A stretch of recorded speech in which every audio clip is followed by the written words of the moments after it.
Hi, today we are going to engage in a project that will ask you to use some of your previously learned skills in new ways. In this project, we are going to use Google Calendar to share targeted resources with students, and then to get some feedback as to what students learned from those resources. The objective of our sample lesson is to expose students to the lives and music of some of the great classical composers.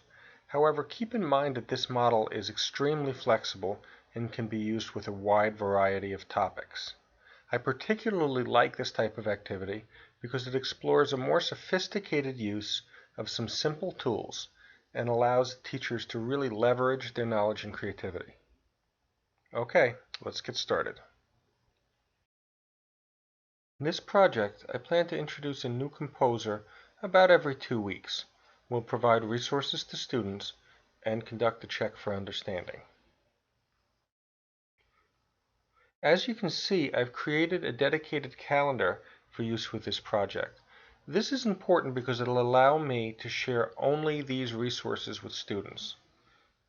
I've also turned off visibility on my other calendars in order to make it a little easier to focus on this project. Now, before we get started, it's going to be important to either identify or create the resources that I'd like to use. So, as we look along the top, you can see that I've simply taken a map of Salzburg, Austria, which is the birthplace of Mozart. I've also identified from biography.com a bio that includes a video and text for the student to read. The third resource will be a YouTube video, which consists of Piano Concerto No. 21. And finally, through Google Forms, I created a quiz, a check for understanding, and this is actually in my Google space, but I can use this as a resource. You can use any resource that you can link to, and that's what makes this project so flexible. Before we can continue with our project, we have one more thing to do, and that's a quick review of some of the HTML skills we're going to need to make this project work.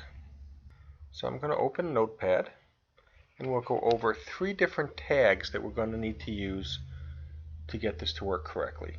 The first is the hyperlink tag, and as you remember, it opens with a less than sign, the letter A for anchor, a space, and href.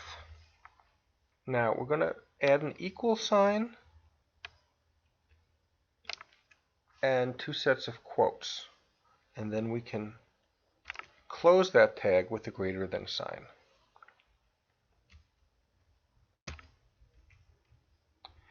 All tags come in pairs, and the closing tag, as you should remember, would be the same basic tag preceded by a /.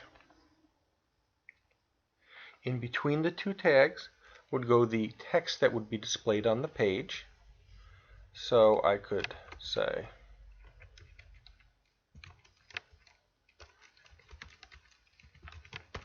okay, and then in this area we would have to actually add the URL or the web address that would take us to this site.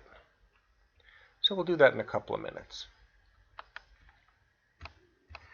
Now, in this project, when someone clicks on the link, they're going to see a series of resources, but we'd like them to be nicely organized. And to do that, we may put each one in a separate paragraph. The tag to make each go into a separate paragraph is simply less than sign P, greater than sign, the text of the paragraph here, and then the closing tag for paragraph. All the text that you want in that paragraph, even if it is a hyperlink, must be included within the opening and closing P's. The last tag we may choose to use is the break tag. And this tag will push things to a new line as they would with a paragraph tag, but they won't include that extra space above and below. So this is just an option in case you feel that works better for you. I'm going to show you the tag here, and then we'll look at it in action once we get to actually editing the event. So the less than sign, BR for break, a space, a forward slash, and a greater than sign. Now, as you should remember, this tag is unique. Because a break pushes things to a new line, there's really nothing in between the opening and closing forms of the tag, and therefore we use this shorthand version of the forward slash inside the opening tag to close it. Okay, let me close Notepad. There are several ways to add a map into an event. We're going to look at the simplest way first, and that's to click on the event, click Edit Event, and then type the location that you'd like to map to in the Where box, or the Where field. So,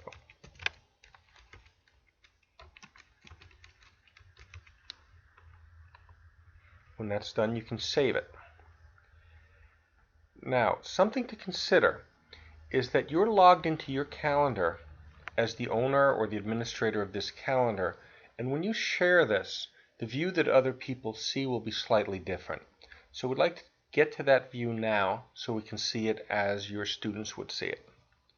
In order to do that, mouse over the calendar, click the drop down, and pick Calendar Settings.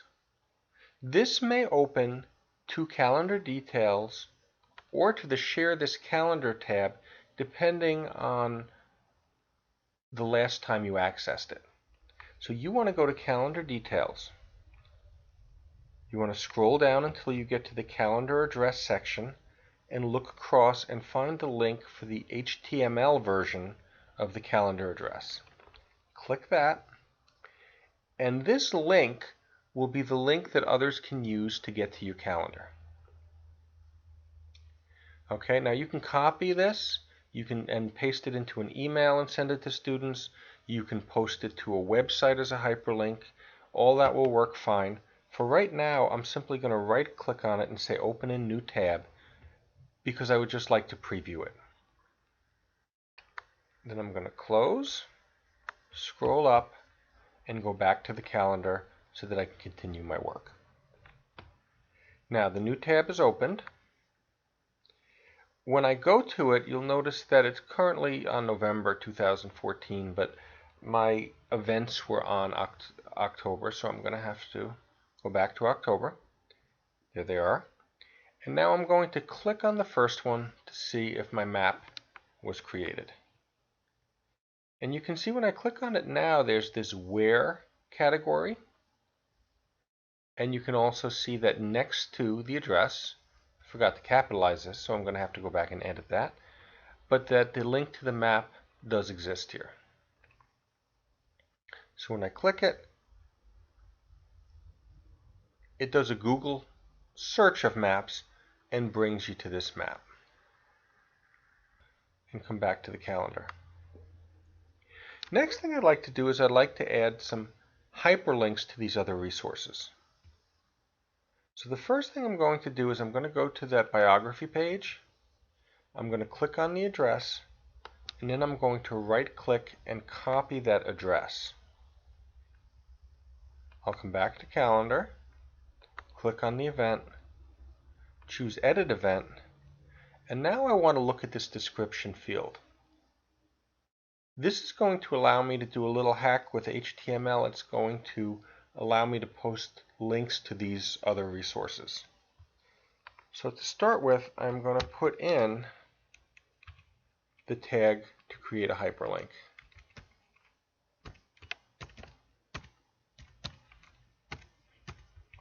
Okay, so remember, you need an opening anchor tag for hyperlink, and you need a closing one. If you forget to put this closing tag in, it's going to treat everything in this section as the same hyperlink, and you're not going to be able to use multiple resources.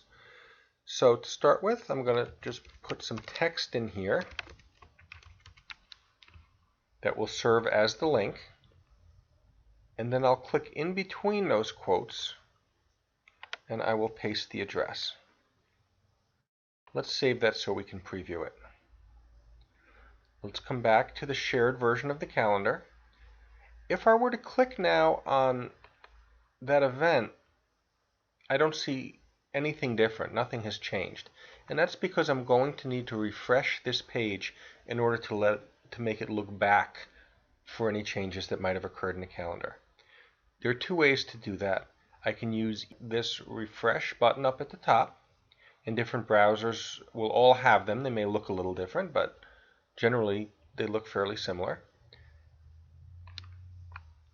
And then I'll come back to October, click on the event, and you can see the description field has been added, and there's a link with the text I provided.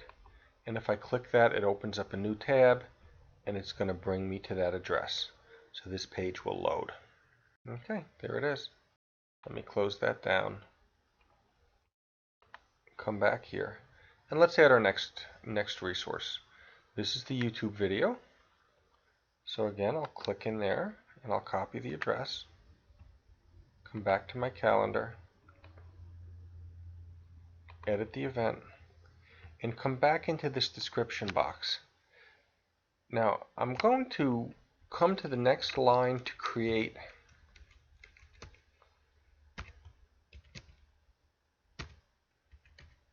the link to my next resource.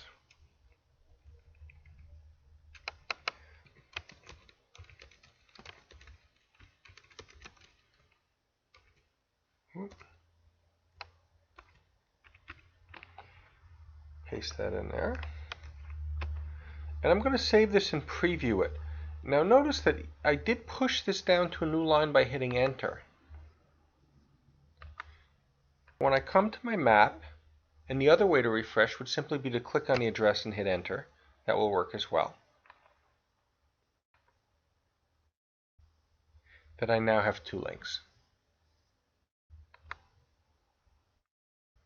And that will open the YouTube video. Now, if you are concerned about the advertisements or the suggestions that YouTube makes on the right, that is a concern at a lot of schools, in future lessons we're going to look at how to take this video and embed it in a page of its own, which should be helpful for eliminating some of those issues. Okay. Last thing is I'm going to click up here and I'm going to grab the address for my Google Doc, my check for understanding. We know the process by now.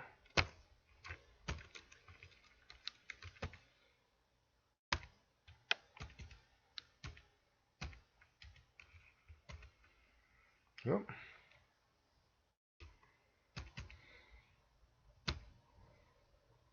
There we go.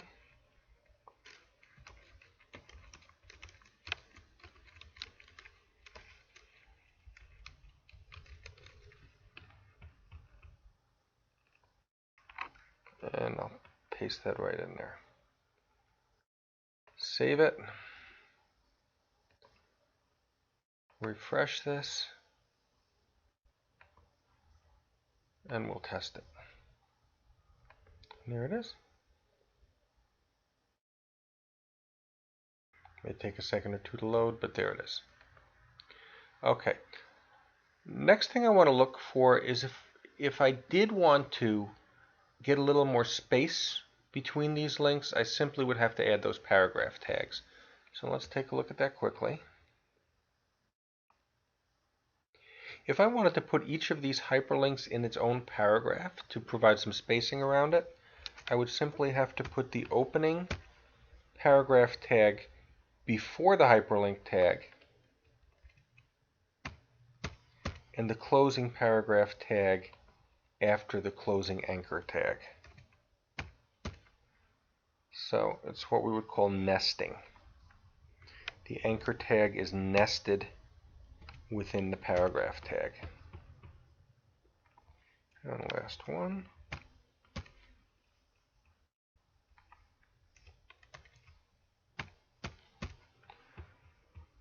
Let's save that. Refresh the page. And you can see that there's a lot more space there. This is not something I would probably do with all my tags, but if my tags were broken into several sections, I could do that. I could simply put the word resources up here all my resources, and then maybe a space, and then my check for understanding, or general resources up here, and then music down here, and have links to several different bits of music. Now, in order to complete the project, we just have to make sure that this calendar is shared correctly. In order to ensure that my students can actually see the calendar, I'm going to mouse over the calendar, choose the drop-down menu, click on Calendar Settings, go to Share this calendar, and click the link to make it public. Now, there's no information on this calendar that's in any way private that I really need to protect, so that would be one way to share it. As you know, the alternate way to share it would be to share it individually with email addresses, in which case I could uncheck this and have it only accessible to those people I shared it with. Now let's save that change. And that's all there is to it. In this project, we created a Google Calendar as a means of sharing resources with students. Alternately, this project could be done with students creating and sharing resources to a calendar. It would be a great way to get students directly involved in the process.